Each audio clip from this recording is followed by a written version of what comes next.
Selamat pagi adik-adik semua. Bertemu lagi dengan Ibu pada pembelajaran SBK kita hari ini, yaitu bab 3, menyanyi dengan satu suara. Namun ada kompetensi yang harus kita capai dalam pembelajaran kita dalam bab 3. Yang pertama, memahami konsep dasar bernyanyi satu suara secara berkelompok dalam bentuk unisono. Yang kedua, menyanyikan lagu satu suara secara berkelompok dalam bentuk unisono.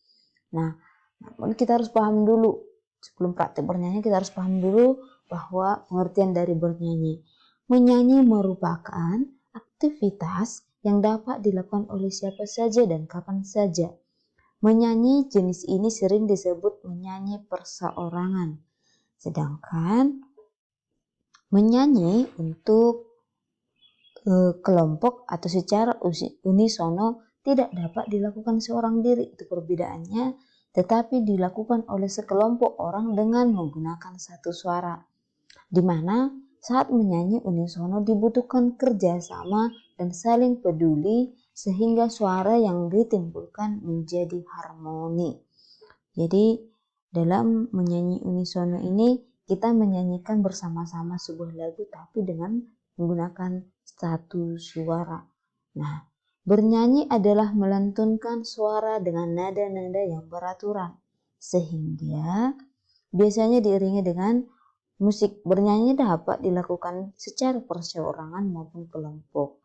Bernyanyi secara perseorangan disebut dengan menyanyi tunggal atau solo, sedangkan bernyanyi secara kelompok dinamakan vokal solo. Nah, jadi itu perbedaannya, bagaimana bernyanyi perseorangan, bagaimana bernyanyi dengan unisono juga. Nah,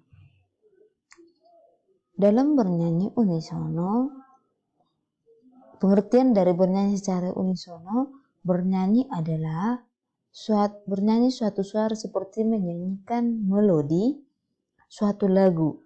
Bernyanyi unisono biasanya disebut dengan bernyanyi satu suara. Secara etimologi, kata unisono berasal dari dua kata. Yang pertama kata uni yang artinya satu, sono yang artinya suara. Jadi unisono itu satu suara. Gitu. Oke, untuk contoh dari bernyanyi bisa kita dengarkan bersama-sama, yaitu lagu Heyamko Rambeyangko.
Nah, itulah lagu yang dinyanyikan secara perseorangan. Sekarang kita masuk ke teknik vokal dan organ suara manusia. Teknik vokal adalah cara memproduksi suara yang baik dan benar, sehingga suara yang keluar terdengar jelas, indah, merdu, dan nyaring.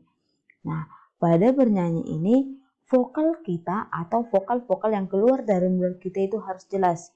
Yang mana mulut berbentuk A, berbentuk O, U, I maupun E. Seperti di gambar bisa dilihat bagaimana bentuk mulutnya mengatakan vokal A, U, O, E, I.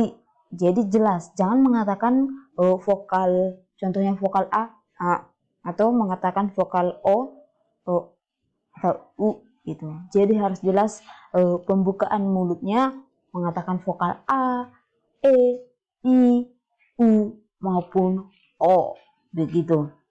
Nah, adapun unsur-unsur teknik vokal terdiri dari artikulasi.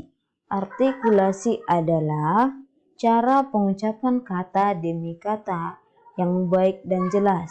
Yang kedua, intonasi, yaitu tinggi rendahnya suatu nada pada kalimat yang memberikan penekanan kata-kata tertentu di suatu kalimat. Jadi, kalau intonasi itu bagaimana kata-kata itu cocok kita besarkan suara atau hal lainnya.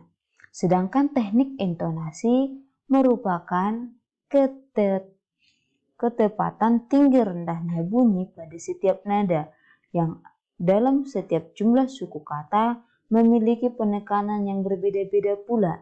Jika seseorang yang mengelola intonasi dengan baik biasanya akan menghasilkan suara yang nyaring, jernih, dan nyaman didengar pula. Jadi pasti kita pernah mendengar kawan itu gak enak suaranya. Ada juga kita dengar langsung enak kedengarannya. Adapun beberapa cara untuk melatih intonasi dengan baik, yaitu bernyanyi dengan tempo yang lambat kemudian dipercepat.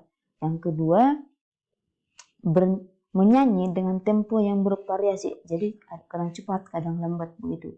Yang ketiga, bernyanyi dengan nada bervariasi yang dimulai dari nada bawah sampai ke nada tinggi atau nada atas.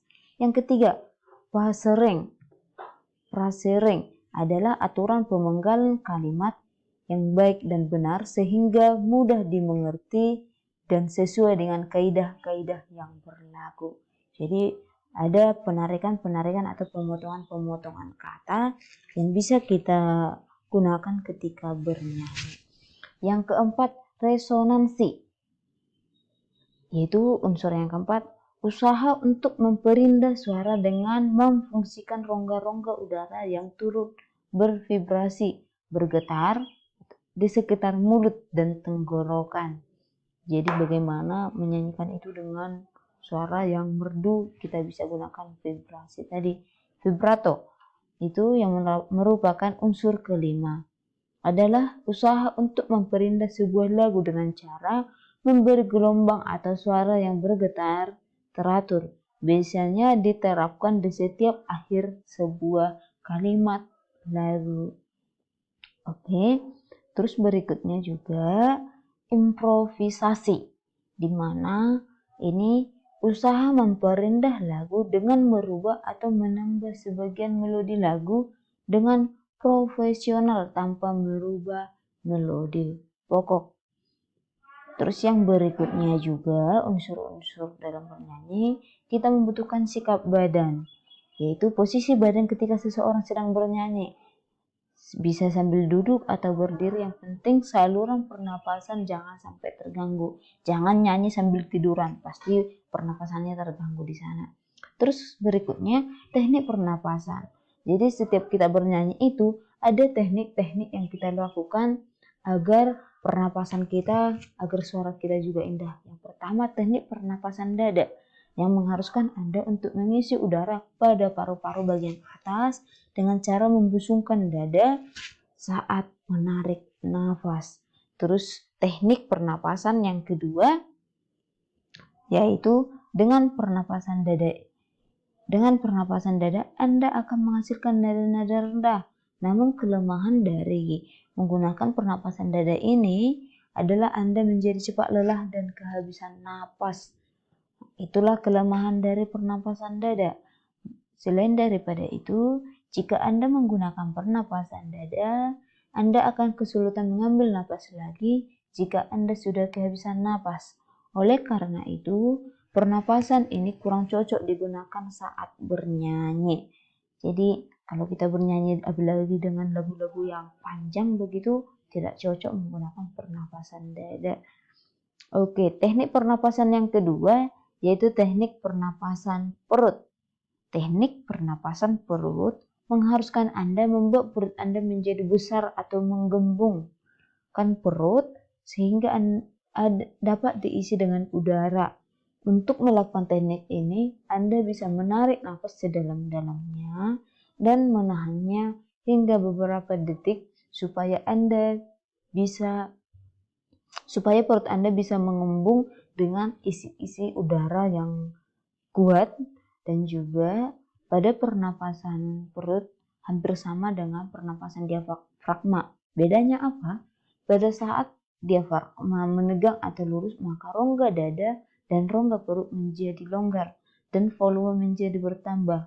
Volume yang bertambah ini mengakibatkan tekanan berkurang, sehingga udara dari luar dapat masuk ke paru-paru dan nafas yang dikeluarkan dapat diatur secara sadar oleh diafragma dan otot-otot bagian pada badan kita. Nah, banyak orang yang bernyanyi menggunakan pernapasan diafragma karena apa? Karena diafragma ini lebih tahan lama napas kita ketika bernyanyi. Oke, adik-adik bisa lihat contoh gambar diafragma ini. Nah, pada gambar diafragma ini, disinilah kita menahan suara sehingga pernapasan ini paling cocok bernyanyi dengan mengambil napas sebanyak-banyaknya. Jadi diafragma bisa menahan lebih banyak udara di dalam sehingga pernapasan kita lebih kuat dan mengeluarkannya secara perlahan-lahan dan teratur. Itulah kegunaan dari diafragma. Dalam pernapasan diafragma, udara ditarik sedalam mungkin dan disimpan dalam diafragma, lalu dikeluarkan secara perlahan sewaktu bernyanyi.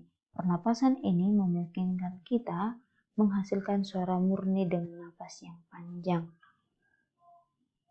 Latihan vokal dapat dilakukan sambil bernyanyi, yaitu melakukan eksplorasi lagu modern atau lagu yang sudah dikenal dan digunakan untuk mengenal konsep elemen musik. Lagu model tersebut dinyanyikan secara merubah nada dasar secara berturut-turut, naik dan turun. Contohnya seperti lagu Apuse dari Papua.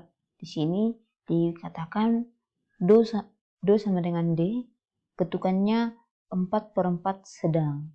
Adik-adik bisa coba lagu kompeten. Oke, lagu Apuse itu bisa adik-adik coba dulu di rumah agar ketika kita tatap muka nanti adik-adik sudah paham, sudah pernah mencoba contoh bernyanyi. Nah, sampai di sini materi kita. Sampai jumpa bertemu di pertemuan berikutnya. Selamat pagi.